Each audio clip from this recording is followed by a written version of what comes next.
आकाश में अचानक बिजली का एक झटका दिखाई दिया और अगले ही सेकंड शहर के सभी लोग बेहोश हो गए।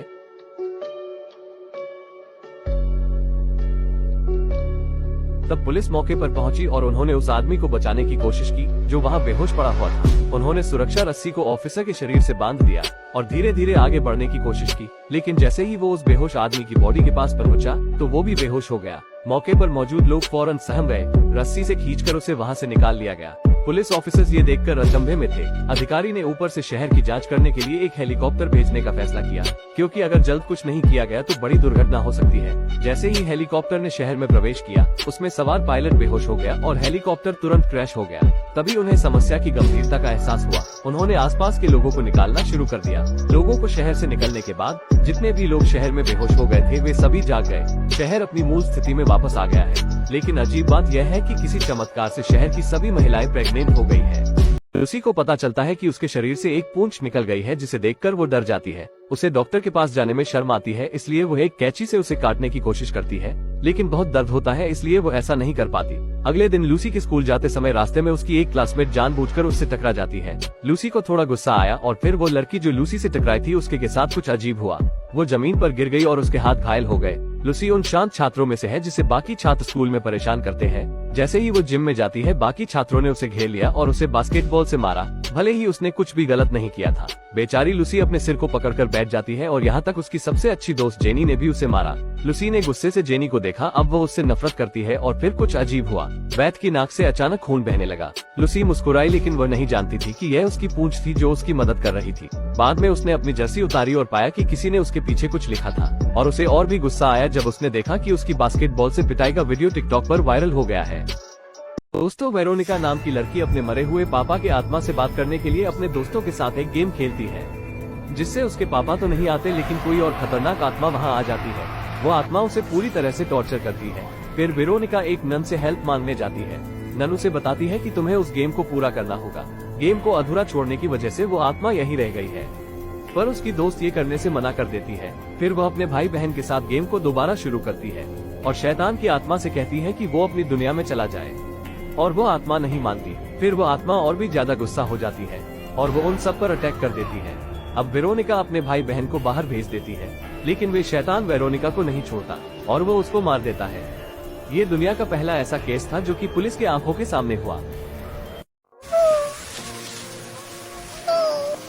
दोस्तों, इस आदमी को पेड़ के नीचे एक छोटी सी चिड़िया मिलती है, लेकिन जब इसने इसे ध्यान से देखा तो ये चौंक गया। वास्तव में ये चिड़िया दिखने में किसी छोटी लड़की की तरह दिख रही थी, बस इसके हाथों की जगह इसके पंख है। इस आदमी का नाम वॉर है। वॉर इसे सावधानी से अपने घर ले आता है। घर पर वॉर की वाइफ टाइन इस इंसानी चिड़िया को देखकर दंग रह जाती है। वॉर की वाइफ इस इंसानी चिड़िया को एक छोटी सी टोकरी में लेटा देती है। वैसे भी वॉर और टाइन की कोई भी संतान नहीं थी, इसलिए ये दोनों इसे गोद लेने का फैसला करते हैं और इसका नाम परी रख देते हैं। ये आदमी परी के लिए एक डॉल भी लेकर आता है ताकि परी को उस डॉल के कपड़े पहना सके। टाइन अपने सभी पड़ोसियों को बताती है कि हमने एक बेबी को गोद लिया है, लेकिन अचानक परी के पंख दिखने लगते हैं, जिसके लिए टाइम वापस घर आ जाती है और घर आकर उसके पंखों को कवर करने के लिए अपनी सॉक्स से उसके लिए एक ड्रेस तैयार करती है। ये दोनों जब भी परी को बाहर लेकर जाते तो इनके आसपास के लोग इनसे हमेशा पूछते कि आप दोनों ने इसे कहां से गोद लिया है और आखिर परी इतनी छोटी क्यों है, लेकिन ये दोनों उनकी बातों को नाकार के वहां से चले जाते हैं। अब जैसे जैसे दिन गुजर रहे थे उसके साथ साथ परी भी बड़ी हो रही थी। ये धीरे धीरे उड़ना भी सीख रही थी, लेकिन परी कुछ बोलने के बजाय अपने मुंह से किसी पक्षी की तरह आवाज निकालने लगती है। दोस्तों, इसकी फुल वीडियो जल्दी आने वाली। तो दोस्तों, पिछले पार्ट में हमने देखा कि परी धीरे धीरे बड़ी हो रही है और वो कुछ बोलने के बजाय किसी पक्षी की तरह आवाज निकालती है। परी को किसी पक्षी की तरह बोलते सुनकर टाइन को बिल्कुल भी अच्छा नहीं लगता था, क्योंकि टाइन परी को एक नॉर्मल बच्चे की तरह देखना चाहती है। ऐसे ही काफी दिन बीत जाते हैं और एक दिन परी टाइन को मम्मी कहकर पुकारती है, जिसे सुनकर टाइन काफी खुश हो जाती है। लेकिन टाइन की ये खुशी ज्यादा देर की नहीं थी, क्योंकि वो देखती है कि परी खाना खाने के बजाय किसी पक्षी की तरह कीड़े खा रही होती है। तभी टाइन सोचती है कि परी ये सब इसलिए कर रही है क्योंकि टाइन और उसका हस्बैंड एक जंगल वाले इलाके में रहते हैं और यहाँ काफी सारे पशु पक्षी है। शायद इसलिए परी उन्हें देखकर उनकी नकल करने की कोशिश करती है। इसलिए अब टाइम परी को एक होटल में लेकर आ जाती है ताकि परी नॉर्मल लोगों को देख सके। क्योंकि परी वास्तव में एक पक्षी ही है, इसलिए ये होटल में भी पिंजरे में बंद पैरट्स को ही देखने लगती है और उन पैरट्स को पिंजरे में उड़ता देखकर वो भी उड़ने की कोशिश करने लगती है। परी के उड़ने की कोशिश करने की वजह से परी के पंख दिखने लगते हैं। अब परी के पंखों को होटल में बैठे लोग देख ना ले, इसलिए टाइम परी को उठाकर वॉशरूम में ले जाती है। वो परी को वॉशरूम में बैठा देती है और कहती है कि यहाँ तुम जितना चाहो उतना अपने पंखों का इस्तेमाल कर सकती हो। लेकिन जब टाइम वापस आती है तो उसे वॉशरूम में सिर्फ परी के शूज ही मिलते हैं, क्योंकि परी तो उस वॉशरूम की विंडो से उड़ जाती है।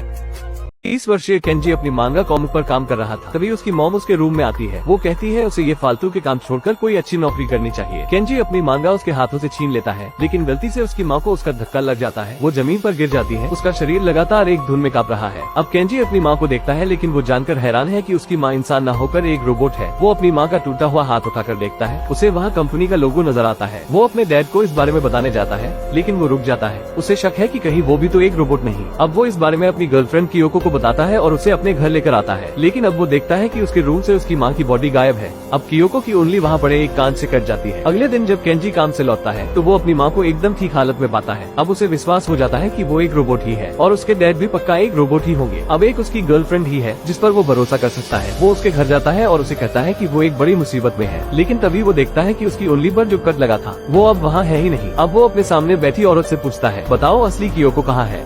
तो ये महिला दुर्भाग्य से एक खतरनाक वायरस से इन्फेक्टेड हो गई है, जिस कारण इसके शरीर में भयानक छेद होने शुरू हो जाते हैं। इस वायरस के फैलने की शुरुआत तब होती है जब इस महिला का सेल फोन गलती से एक कूड़ेदान में गिर जाता है, और ये महिला जैसे ही अपने सेल फोन को उस कूड़ेदान से निकालने लगती है तो किसी दूसरे पर्सन के द्वारा इस्तेमाल किया गया इन्फेक्टेड इंजेक्शन इस महिला के हाथ में घुस जाता है। ध्यान से देखने पर इस महिला को पता चला कि उस इंजेक्शन पर पहले से ही किसी अन्य पर्सन का ब्लड लगा हुआ है। उस इंजेक्शन की डिटेल सर्च करने पर इस महिला को पता चला कि इस इंजेक्शन में किसी वायरस से इन्फेक्टेड रोगी की दवा थी, और अगर कोई इस वायरस से इन्फेक्टेड है तो उस आदमी की बॉडी में छेद बनने शुरू हो जाते हैं। ये सुनकर ये महिला जल्दी से अपने हाथ को चेक करने लगती है, जहां वो पाती है कि उसके हाथ में सच में छेद बनने लगे हैं। अब यह महिला डर जाती है और अपने हाथ को साबुन से अच्छी तरह से धोने लगती है। अपने हाथ को धोने के बाद जब इस महिला ने चेक किया तो इसने पाया कि इसके हाथ में और